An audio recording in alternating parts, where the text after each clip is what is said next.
Vocês viram aquela parada de Marte que a sonda, depois de 7 meses viajando, finalmente pousou em Marte? Mano, não tinha pousado há mó tempão já, cara. Sim, mas... Ele falou depois de 7 meses. Pô, ficou 7 meses viajando. E pode ser que finalmente descubram vida em Marte. Assim, vida que já existiu, Luan, né? você tá usando seu chapéu de alumínio hoje, cara? Não, cara, é sério. Vida... Tá afetando tua cabeça. Microvida, é sério. Acharam estruturas geológicas que parecem as que a gente tem na Terra de quando existem formas de vidas minúsculas e elas morrem e vão sedimentando. Acharam isso na cratera onde a navezinha caiu. Porra, então, legal, hein? Que... Legal pra caramba. Mas tá começando mais um pitaco. Caralho! Porra, é um assunto importante, Porra! galera. É importante, mas o pitaco é mais importante, porque, aliás, o pitaco é o quadro alternativo do Observação Podcast, que a gente fala sobre o que a gente tá lendo, ouvindo, vendo, jogando, e a gente decide fazer uma indicação sobre. E hoje eu sei que o Pedro vai trazer alguma coisa aí pra gente. Não tô mais afim não, cara. Então é isso, acabou o episódio, galera. Valeu. Vambora, valeu. Cara, hoje eu trago a vocês uma parada que me tirou noites de sono. Despertador. Caraca, isso foi muito chave. Um documentário chamado Night Stalker. Assassininhos. Assassininhos, psicopatinhos. Churrasco, né? Assando o sino lá. Isso Puta aí, que cara, pariu, essa foi muito ruim. Eu preferi passar você me ignorar, né? Cara, mas vamos lá, cara. É uma sériezinha só de 4 episódios. Relax. Nossa. Todo mundo consegue assistir legal. Cara, vamos lá. Atualmente, a gente tá sendo bombardeado muito com séries de serial killer. Assim, a Netflix resolveu soltar toneladas. Assim, então, só pra gente contextualizar um pouco do porquê o Night Stalker, ele se diferencia tanto do resto, né? De toda essa massa que tá vindo por aí. O que... caracteriza um serial killer, né, como vocês podem imaginar, o que define ele, não é só apenas vários crimes um atrás do outro, mas também um padrão. Um padrão. Né? Modus operandi. Assassino do Zodíaco. Tem toda uma parada, porque os caras gostam de fazer um jogo com isso e tal. Inclusive, essa moda de seriados e documentários sobre serial killer que tá vindo na Netflix aí, ela é bem atual mesmo, mas eu acho que na internet mesmo já tinha meio que uma parte de uma galera que gostava de pesquisar, de ler matérias e criar histórias, e muita gente criava até creepypastas em cima disso. Cara, desde que a internet virou internet, tem o blog do Júlio Fantasma aí, com vários GIFs e... Inclusive, um exemplo, assim, só pra corroborar com o que o Vitor falou, existe uma série também na Netflix chamada Don't Fuck With Cats. Sim, já assisti, muito boa. O Luan, ele comentou comigo, eu resolvi assistir, que é literalmente isso, é um cara que resolve assassinar gatinhos e postar vídeo na internet. Não é bem disso que eu tava falando, não, mas tudo bem. Não, mas é porque o cara vira um serial killer depois. O cara mata uma pessoa depois. Sim. Só que, assim, as pessoas criam grupos no Facebook pra discutir só sobre coisas sobre esse cara. De ver os vídeos dele, tentar descobrir de onde o cara veio, sabe? Tá, entendi. Uma caçada literalmente inteira online. Exato. Tem inclusive um podcast que é super famoso sobre esse tipo de assuntos, que ele inclusive se chama Modus Operandi, e aí fica aí a mini indicação dentro do pitaco aí. Sempre surgem essas mini indicações dentro do pitaco. Cara, mas então, o Night Stalker não é tão recente assim. Foi por volta da década de 80, se não me engano, por volta de 85, em Los Angeles. O documentário ou... Não, o fato. O fato, ok. Foi em 84, em junho de 84 que ele começou. Começou, mas eu acho que terminou por volta de 85. Inicialmente a gente tem a questão do serial killer, que ele tem um padrão, não só vários assassinatos em série, né? Mas também um padrão das mortes, sei lá, forca a pessoa, enfim, tem tudo isso. E um padrão de vítima também. Normalmente tem um padrão de vítima meio. O mais bizarro do Night Stalker é que ele fugiu completamente disso. Cara, ele não tinha um padrão, ele era completamente imprevisível. Ele era o Bips bêbado. Cara, o cara era... É sério, é absurdo. Eu não quero contar muito, mas eu quero instigar isso nas pessoas do quão atípico era a situação desse cara. Normalmente, o que você falou dos serial killers, eles têm uma forma de cometer o crime, eles têm uma forma meio que parecida, mas a forma dele é ser diferente, é isso? Mais ou menos isso. A questão é que o cara, ele não planejava muito. E na década de 80, não tinha tecnologia de ponta pra descobrir através de DNA, enfim. Era muito difícil você conseguir acessar essas informações, cara. O cara, ele parecia que tava jogando um GTA da Deep Web na vida real, cara. Era muito bizarro. Assim, não bota característica de Deep Web no meio, porque eu fico puto com essas porra. Isso só dissemina uma imagem errada da Deep Web que as pessoas ficam criando na internet, e quando na Deep Web não tem nada a ver com essas merda aí que nem eu tô falando. Ah, mas esse tipo de maluco eu só espero na Deep Web mesmo. A gente não é o canal Você Sabia, não, pra ficar falando sobre desinformação, não. Mas isso daí, na verdade, a gente pode não falar da Deep Web, que o pessoal lá é meio estranho, mas, cara, o povo dos Estados Unidos a gente tem que concordar que é. Ah, é? Assim, mas o povo de qualquer lugar... Não, mas o americano tá de parabéns. Cara, então, como eu disse, era completamente fora do padrão. O cara, ele assassinava... Ele perseguia a galera de carro, invadia a casa, ele matava mulher, matava homem, matava idoso, matava jovem, matava adulto, estuprava criança, torturava todo mundo...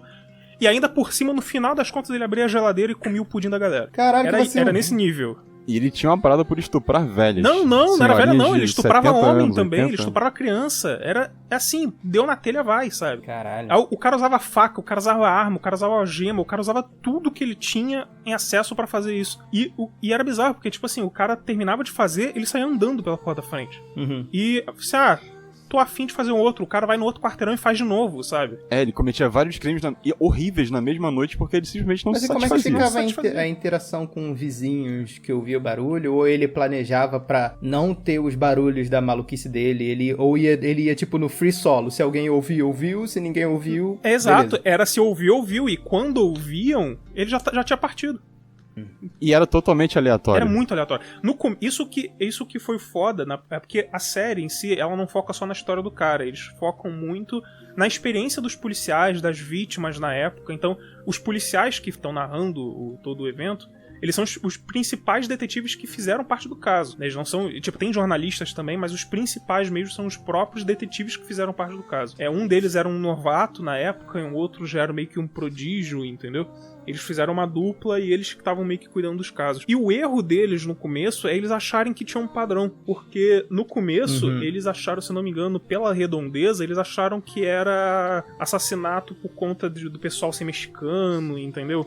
Era um ataque mais nesse sentido. Então, eles estavam esperando que assassinatos de novo ocorressem de populações mexicanas nos Estados Unidos. Era aquela xenofobia, acharam racismo que o americano tem com acharam que né? era um caso de xenofobia no começo, mas depois começaram a perceber que, tipo, cara, surgiu um outro assassinato aqui, mas, mas será que é o mesmo cara?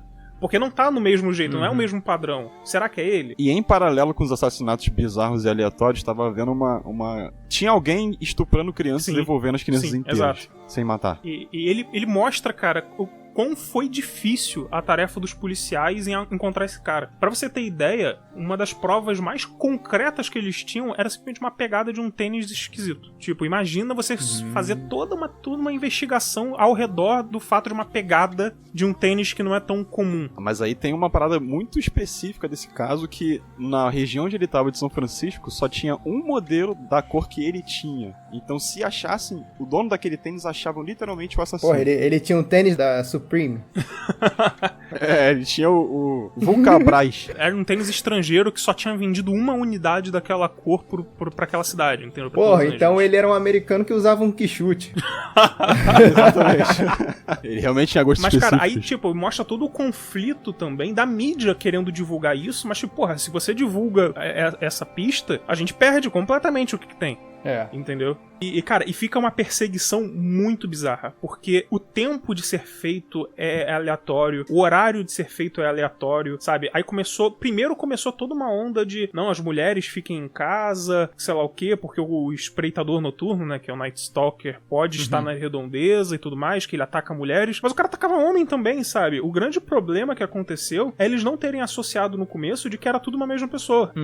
Isso é muito fácil de ver depois que o crime tá resolvido, né? Mas eu acredito que durante toda a investigação isso deve ter sido difícil pra um caralho. Foi, não, o trabalho dos caras foi bizarro. E assim, eles, eu arrisco dizer, cara, eles conseguiram no final por conta de sorte, entendeu? Eu não vou explicar como os caras encontraram ele, lógico, mas assim, o fator sorte foi uma parada crucial pra eles terem conseguido isso. Foram 43 crimes impostos a ele no final. Tem muita coisa que a série simplesmente não conseguiu abordar, de tanta coisa que ele fez. Foi 43 coisas comprovadas, é isso? Sim. Tirando que não conseguiram. Não, então, uma parte desses crimes, a polícia simplesmente não quis denunciar, porque envolvia muita criança e teria que expor muito elas. A outra parcela já denunciada já daria cabo da pena de morte, não precisaria envolver a criança, expor a criança a isso, entendeu? Mas uma pergunta que eu tenho, eu não sou muito de ver essas séries documentais ou documentários em relação a serial killer. Eu vi um ou outro aqui porque a Luísa, ela é muito fã desse tipo de conteúdo. Ela já deve ter consumido todos os documentários que tem na Netflix, ela já ouviu o modus operandi de cabo a rabo. Mas os que eu assisti com ela, o que eu percebi normalmente o jornalista ele se mete no meio, porque isso gera matéria, isso vem de jornal, isso dá audiência. E normalmente isso atrapalha a investigação. Todos os casos que eu vi com ela tinha esse tipo de coisa. Nesse caso do Night Stalker, isso também é muito presente. Tipo, também tem um pouco de tanto crítica ao jornalismo, mas também mostrando um pouco um lado deles, assim? Não, o lado que mostra, que eu lembro da série, é que o jornalismo, mais uma vez, atrapalhou muito a investigação. Não sei se você já viu também aquele filme O Dragão Vermelho. Claro, Hannibal. Né? Eles mostram um certo ponto do jornalismo, né? Tipo, o cara tentando fazer qualquer notícia a qualquer custo e tudo mais, e os problemas que isso causa não é muito diferente. Lógico, não teve nenhum caso de jornalista sendo morto. Mas, assim, cara, é fato que o jornalismo tentando entregar a notícia a qualquer custo tava prejudicando muito a polícia. Muito. O jornalismo da Sônia Abrão, né? O abutre, sabe? O que fica esperando. Porque quando se trata de, tipo, jornalismo se metendo em meio desse tipo de caso que é de responsabilidade da polícia, eu citei a Sônia Abrão aí, porque... É da Atena, na real, Nem né? o da Atena, porque o que vem na minha cabeça era aquele caso do sequestro da Eloá, lembra disso? Sim, Lembro. E a Sônia Abrão, se eu não me engano, foi a Sônia Abrão. Gente, me desculpa se eu estiver errado. Mas eu acho que a Sônia Abrão que conseguiu o telefone do namorado da menina que tava fazendo ela de refém, e ela que tentou negociar e tentou entender a cabeça dele antes da polícia fazer o papel. Pô, olha... e acabou da forma que acabou. Olha né? a influência que o jornalismo sensacionalista tem em cima de caso que, cara... Eles não deveriam se meter nesse tipo de coisa, velho. Não, deixa a polícia trabalhar, velho. Tanto que o caso do Night Stalker tem literalmente uma jornalista que ela... E ela é entrevistada, essa jornalista, inclusive. Que ela soube da prova sobre o tênis. Do tênis, e ela da chega marca e fala, do tênis. olha, se vocês não me derem uma exclusiva com os principais detetives, eu vou liberar essa informação a público. Caralho. Assim. E aí os policiais tiveram que dar a exclusiva pra ela não divulgar. E não adiantou de porra nenhuma, mas isso aí é coisa pra série. Mas poderia ser um caso que, porra, ela entrega uma prova a público e atrapalha toda a investigação, porque o cara lê jornal também, porra. Foi exatamente. Sim, foi exatamente isso que aconteceu. E dificultou muito o trabalho dos caras, enfim. Ou seja, não foi só o problema do assassino em si, que também era muito metódico, apesar dele não ter preparo. E ele fazia as coisas sem remorso nenhum. E a falta de tecnologia da época também colaborava com isso, porque hoje em dia eu imagino que duraria muito menos um caso desses.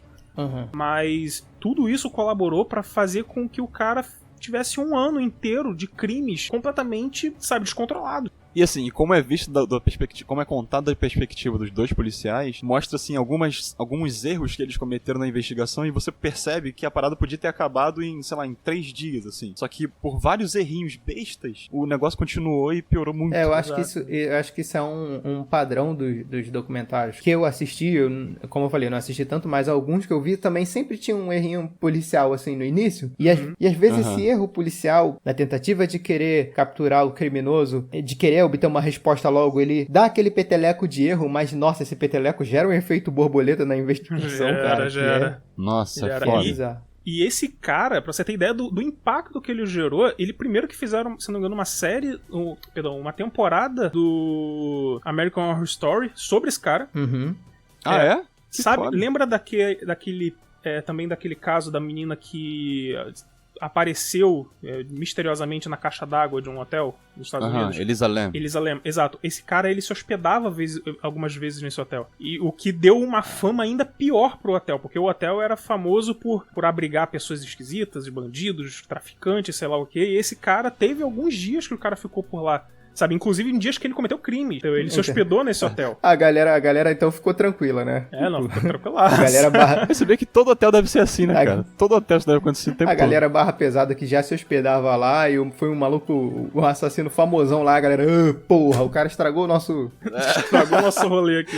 Era o continental dos assassinos do mas é isso, cara. E assim, o grande parte do choque também, no final, a gente já citou da prisão do cara e tudo mais, que até as crianças acabaram ficando de fora das acusações. Depois que pegam o cara, assim, se torna...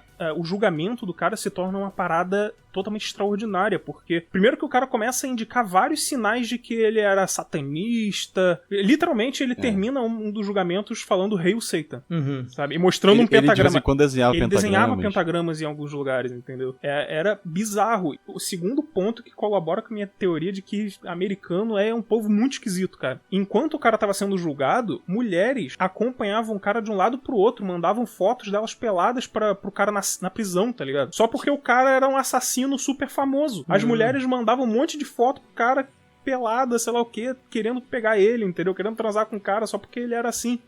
Tipo um fanatismo. O ser humano é muito estranho, É um fanatismo bizarro, cara. Um fanatismo bizarro. Só porque o cara era um serial killer, tá ligado? E as mulheres achavam isso excitante. Deve ter alguma síndrome que... É tipo a síndrome de Estocolmo, como existe a síndrome de Estocolmo. Deve ter alguma síndrome que gera essa necessidade, né? Essa atração, alguma coisa do tipo. Muito provavelmente, cara. Mas isso aí é uma coisa que... Não só dessa série, eu vi em outras séries também com serial killers que isso eventualmente também aconteceu. Se não me engano, o Ted Bundy foi uma parada parecida também, que o cara era... Ele era bonitão, né? Esse eu sei que ele era muito bonitão, ele falava muito bem e tal. O Charles Manson também. Exato. Então, tipo assim, só que esse caso, o cara, ele não, assim, né, ele não era um modelo de beleza, assim, mas as mulheres ficavam loucas por ele, sabe? Esquisito, né? Mas, cara, teve uma das histórias, um dos crimes que aconteceu nessa série, eu vou dar assim, são 43, então eu vou contar só umzinho, assim, pra vocês terem noção de como o cara é aleatório.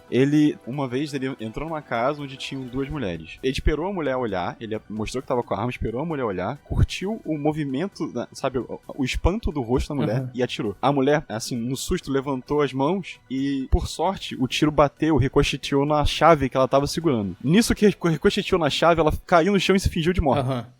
Aí ele entrou e matou a companheira dela que tava em casa. Nisso, ela pra tentar salvar a companheira dela, achou que se ela entrasse pela porta da frente da casa, ele não ia ver, porque ele entrou pela porta de trás, ela achou que ele ia sair pela porta de trás. Que é como se, tipo, tem alguém chegando e aí o cara vai sair da casa, é isso? Não, fora que, tipo assim, o cara vai tentar manter a surdina, né? O cara vai tentar sair pela porta dos fundos e tal. E aí, simplesmente não. Ele saiu pela porta da frente, deu de cara com a mulher que ele tinha acabado de dar um tiro, aí a mulher falou, pô, você me deu um tiro, você já me deu um tiro, você já tentou me matar hoje, não tenta de novo não. Aí ele, beleza. E foi andando. Exatamente. O cara chegou tipo, tipo de cara.